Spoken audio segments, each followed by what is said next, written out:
Man, I'm wearing sweats and a hoodie, and that's how I dress. This is the nicest I ever look in church, except for funerals and weddings, or any day that I might be called the defendant later in the afternoon. But that's not as dumb as my neighbor, whose grandpa told him when on the freeway they saw a semi full of sod, those squares of the grass on pallets, and he asked his grandpa what that was, and his grandpa told him that rich people send their grass out to have it mowed.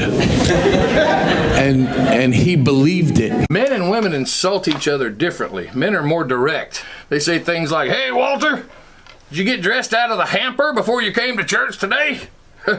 Women are more subtle. They say things like, "Oh, you look great.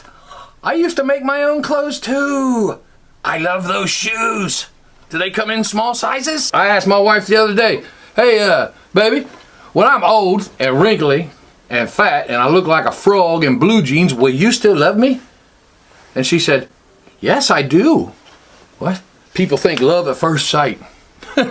Love at first sight is amazing. It's not amazing. You know what's amazing? Love after a long, hard look.